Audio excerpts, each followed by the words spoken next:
All right, I'm back again doing another one of my full breakdown series of NBA draft prospects, trying to get as many done as before the draft comes around.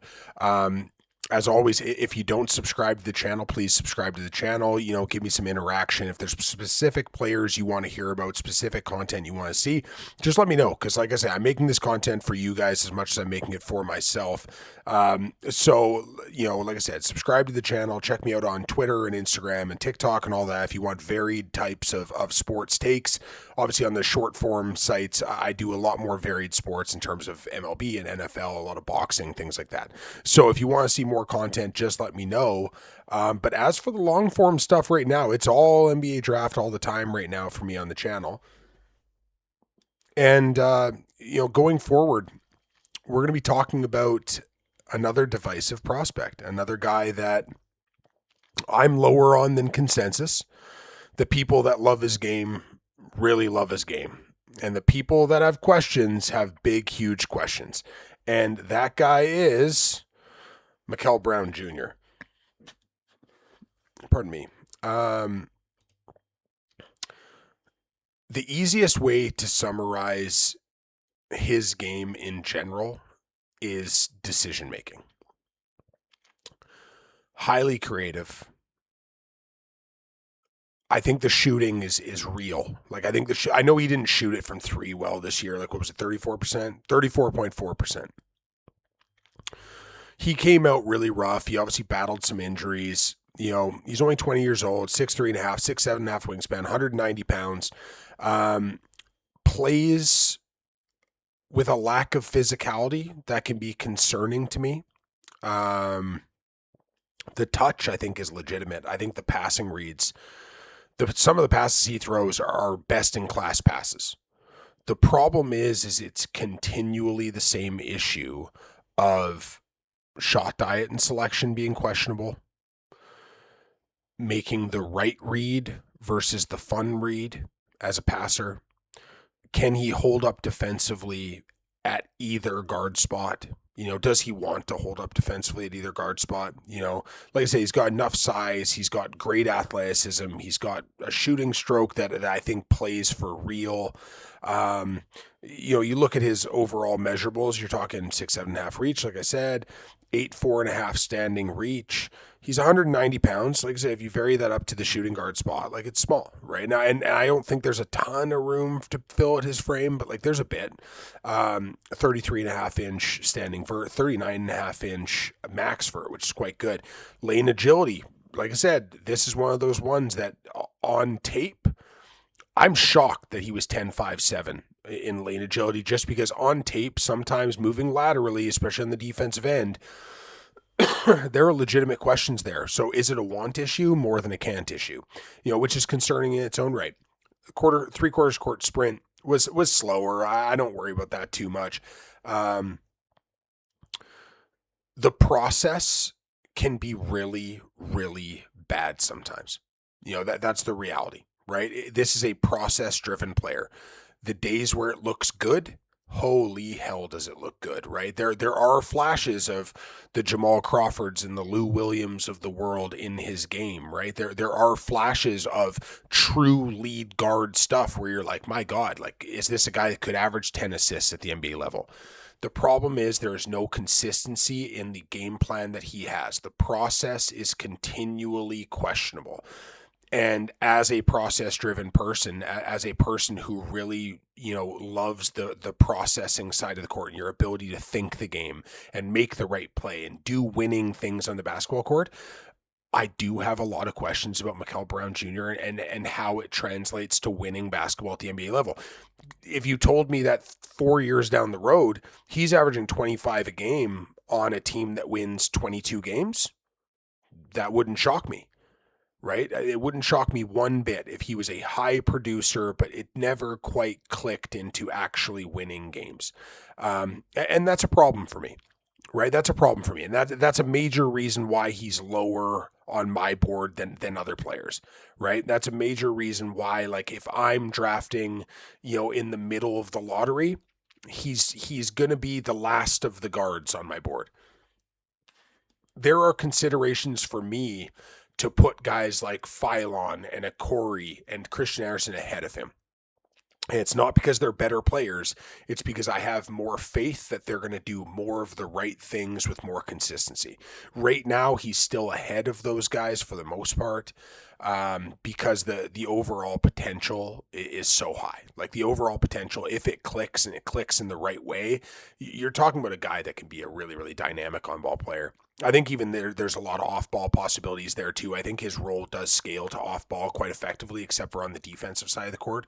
I think that he can be a really good movement shooter when he wants. I think he can play off-ball with effectiveness and attack closeouts and be a second-side creator. And at the end of the day, that might end up being the role that helps him kind of actualize winning basketball at a higher level rather than being a primary decision maker.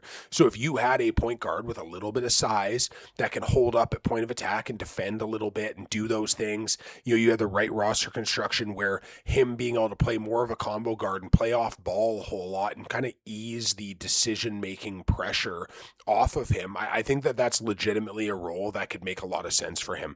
He turns it over way too damn much. Like I said, makes the bad read or the wrong read too often. He's a guy that really hunts assists rather than hunts the right pass, which is bothersome to me. Like I said, like, have we seen any zeros on this board yet? Through I think I'm up to 11 or 12 prospect breakdowns at this point. Have we seen a zero in any single category across any other prospect, right? He's not disruptive defensively. He doesn't rebound. He doesn't hold up at point of attack. He doesn't navigate screens. And off ball, he's ball watching and gets back cut to death.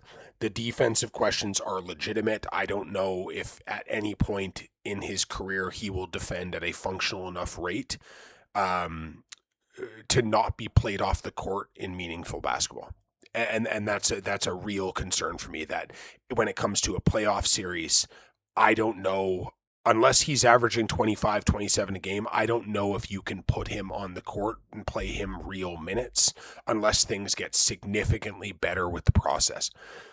With all that being said, if you need a bucket, you need a high-level point of creation, you need somebody that's going to come in and be a microwave scorer, and this is where I brought up the Lou Williams and the Jamal Crawfords of the world and guys like this, because I think the six-man role is what ends up being best for him. I think as a microwave scorer, like look at the Jordan Clarksons of the world and these guys. And again, I think he has better passing chops than essentially any of these guys.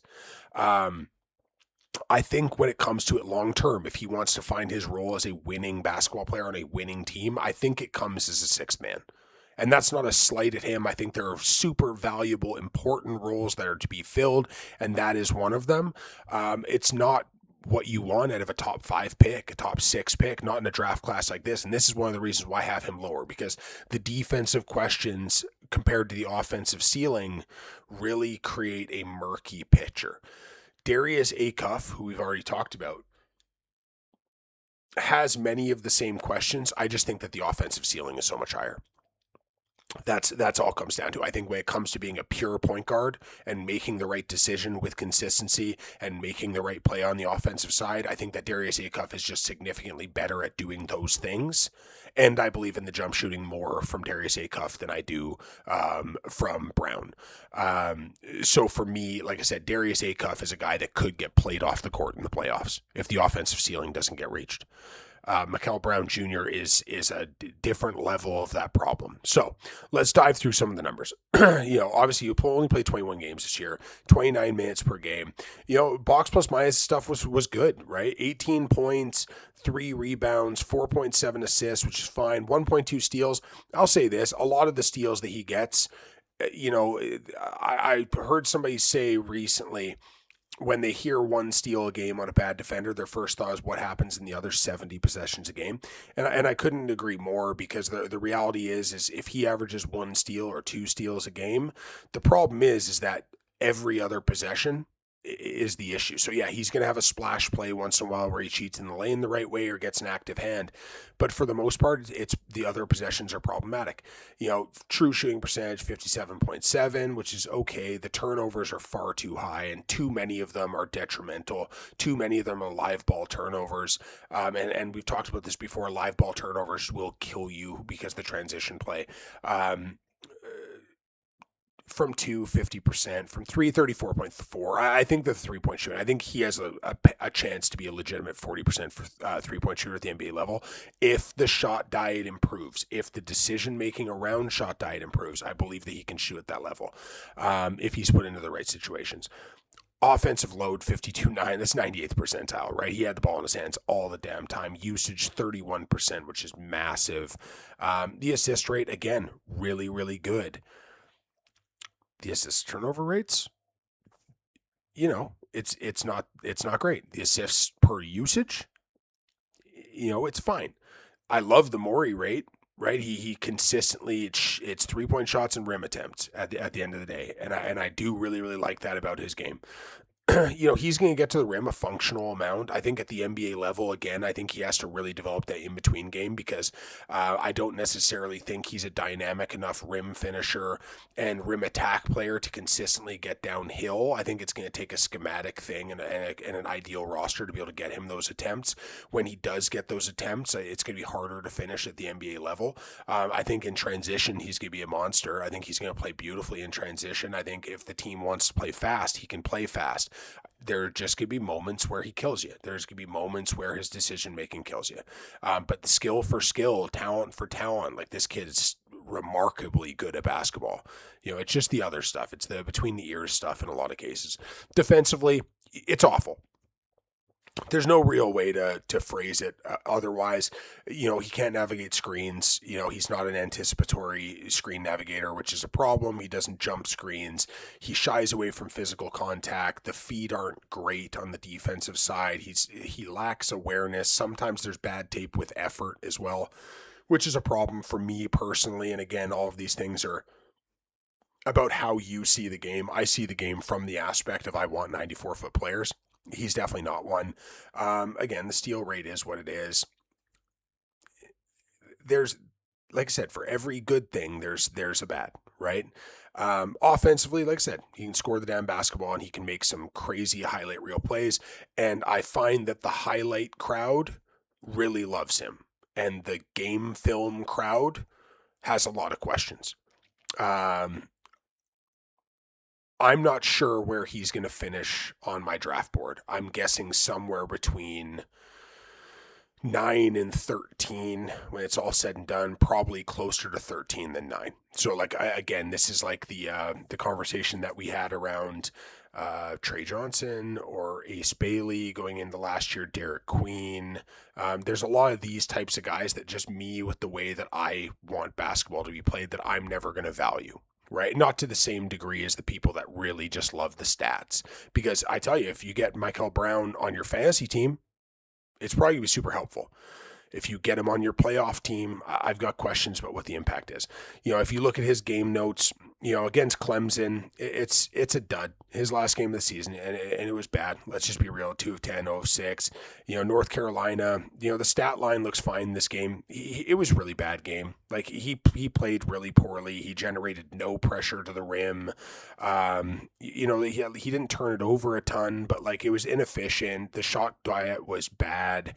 I found that, it was just tunnel vision the entire game. And you see this against some of the better teams. When he played against better teams, sometimes he does run into these issues where it's just the decision making against better players can bury you. Like the Baylor game, you look at the initial stat line, you go 29, 3, and 6 with 5 steals.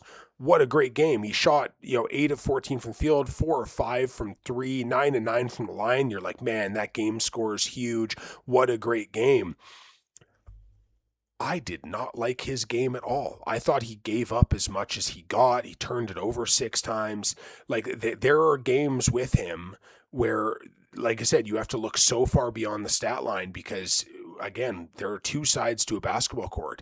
And if you're scoring 29 and giving up 33, you're still a negative player at the end of the day. So, there are games where, like I said, people think it looks great until you look a little deeper. The Duke game, obviously that's the worst game of his year. He was a complete non-factor. He was a liability on both ends. The decision-making was remarkably bad. He got abused on the defensive side. And again, I really do try to look more at how did you play in conference? How did you play in tournament? How did you play against top 25, top 40 ranked teams? And when he faced larger levels of competition, the weaknesses in his game were exposed to a much larger degree. And again, he's always going to score points for the most part. He's always going to get buckets. He's going to get a couple flashy assists every game, and that's cool, right? And there's an immense amount of skill in his game, right? And that needs to be respected. I just don't know what the viability level is of how he plays a 94-foot game and keeps himself on the court when basketball matters in the playoffs, right? Again, this is another reference to what we're seeing, right? The great stuff is great and the bad stuff is real, real bad. If he just chose to go a little bit more simplistic with passing read and really just tried to really emphasize point guard play and team first basketball and stop trying to chase assists every time you pass the ball, I think it would work out a lot better for him, right? There's a lot of me first stats on his page, and that's not to say I think he's a bad kid or anything like that. Some guys play with an elite level of maturity and court vision, and some guys play a little bit of a stat hunting game, and I think that he does play a stat hunting game. Now, can he mature out of that? Absolutely. He's a kid. He's 20 years old. There's so much personal and professional development that's going to go into this stuff. I just think that like I said, the things he does great are elite, and the things he doesn't do well, he doesn't do at all. And that's a problem. And it's efficiency across the board. Rim attacks, under a point per possession, not great. That's going to get harder at the NBA level. The putbacks, again, not great. As a cutter, like again, this is where I talked about the idea that I think the best role for him is a second side creator to play off ball, do that kind of stuff. Because, and we're going to get into this in the next thing, as a perimeter sniper, not bad. Off the dribble shooting, it's not good. From the mid range, it really struggles. The passing read stuff, again, the passing read stuff is great as long as he's making the right pass. He's not turning it over and he's not trying to do, the highlight reel play rather than the correct basketball play. But I do really think that at the end of the day, his game is activated more so as a second side creator who's attacking closeouts, having 3-point gravity, getting paint touches through attacking closeouts and then looking for those secondary kick out opportunities. That's where I really see his game kind of like blossoming, and it takes the pressure off of needing to be the guy. Because when he is forced into situations where he has to be the primary creator and he has to dictate offense and he has to create for others and it's a constant need on ball, I don't know if it's boredom or something else, but he'll be good for 4 or 5 possessions and then it will just tail off and it'll be 4 or 5 possessions where it's like, what are you doing, right? Dribbling the ball for 20 seconds, then cutting up a 30-footer at the end of the clock, right? Dribbling the ball for 20 seconds and then kicking it low corner inaccurately to a guy who now has to chuck up a 3 with a couple seconds left on the shot clock. Like for every good rep, it feels like there's a bad rep that follows. So if you love the good reps and you think that you can grow out of the bad reps, then this might be a top 5 pick for you. And I'm not going to argue with you because the potential for him to be that guy is absurdly high. The questions are large, and I have a hard time seeing past it because typically what do we see with decision makers? If decision making is your flaw at the collegiate level, how many bad decision makers have become good decision makers at the NBA level? Like genuinely. And if you have those names, put them in the comments section. Let's have a conversation about it. But how many guys that came into the NBA as really bad decision makers ended up developing into good decision makers at the NBA level? How long did it take? Who are they? Did they ever affect winning? And those are the questions, because I've tried to find the silver lining to this, and it's tough. Even stuff like this, on-off impact, we see it, right? That's the reality. This was not a very good team that he played on, and I will acknowledge that completely. They weren't great. When you're already not very good team gets better when you're not on there, that's an issue, right? That is an issue. So again, I don't really see him as a point guard long term. I see him more as a sixth man or a second side creator that can do point guard things. And if the maturity and the decision making really spikes, then you have a guy who has all of the skills to be a primary lead guard. It's just, like I said, going through the tape review on him, the only word that I felt was frustrated, because during the course of a game, you have 10 like ooh and ah moments, and then 10 or 12 moments where you're just putting your head in your hands and you're like, oh my God, what is he doing? Right. And that's a very, very frustrating mix to get into when you're this talented, to just not have that element of control, right? Control. Because at the next level, if you don't have control and you're not making good decisions, you know what you also don't have is trust. You don't have the trust of the guys around you, and everybody at the NBA level can play on the offensive side of the court within reason to some degree, right? There are dynamic guards and wings that want to play with ball in hands everywhere. So if you're going to be one of those guys and you're making consistent bad decisions, you're not going to have opportunities for forever. And you can ask Rob Dillingham about that, and you can ask other small guards with poor decision making process about how that was, right? So, this is not me saying that he is Rob Dillingham. He is a significantly better prospect than Rob Dillingham ever was. Like, I had Rob Dillingham ranked 29 in that draft class. Like, I had no belief that Rob Dillingham was an NBA player. This is obviously a significantly better prospect. Archetype wise, decision making wise, there are some of the same concerns. Obviously, size wise, they're very different bodies. Player comps. Keontae George. And honestly, this is one of those situations where Keontae George is kind of the hope, right? If you wind time back 2 years and you think about how Keontae George was thought about, there was a lot of people going, oh boy, I don't know how this is going to work. And there was people talking about trading him for whatever you could get for him. He took such a massive developmental leap this year, right? So he is a guy that might be the case study of, like, if you have questions about Mikel Brown Jr. and how it's going to translate to the NBA, let's be real. Keontae George coming into the NBA, it was inefficiency. It was bad decision making. Was he really a lead guard with that level of decision making? Was the rim finishing going to work? Can you insulate him enough defensively to make up for how egregiously bad of a defender he was and currently is? Like, let's be real. The defense is still atrocious, right? But this is kind of what he is can you hope for the same developmental curve as a decision maker as Keontae George? Because Keontae George this year took as large of a decision-making leap as I've seen a player take in, 10 years probably. And I did not see that coming. I was very, very, very low on Keontae George in his draft class. This archetype of player I will continually be low on. That's just the reality of it. But can Brown make some of the same adjustments that Keontae George did? And there, it is definitely in there. Like, it is definitely in there for him to make those evolutions and advancements. I just have a lot of questions because these players are so rarely able to make those changes, right? At what point does it limit your role when it comes to, and again, I emphasize this, winning basketball? I'm not talking about your fantasy team.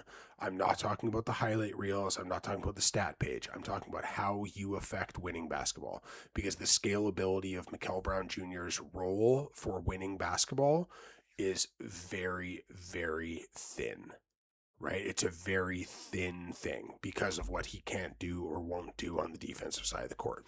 And that has to be brought up because it's a credible, reasonable fear, shot chart wise, again, the Morey rate's super high. Look at it. He shoots from all the right spots, right? That's one of the things that I do love about his game is he knows who he is and he knows who he isn't in terms of where he's getting his shots. I think he will need to develop a little bit of an in-between game, especially with the floaters. He's shown like a decent floater game at this point, but I think he can do more with that because getting to the rim with consistency is going to be harder and harder at the NBA level. The three-point shooting, like I said, you're going to have to fan him out to the corners a little bit more at the NBA level, I think, because I don't think he is a true primary ball handler in a winning situation. So it's a fun shot chart. Like I said, I like the fact that he has enough awareness to know where he is and where he isn't. If you look at the Galaxy, because we love our Galaxies here, I'm interested to see actually who he compares to. So this is a funny one. 0% stars, 0% good, 36% rotations, 36% fringe, 27% bust. That's not complimentary. And again, take these with a grain of sand because like I don't think that these things are overly functionally helpful.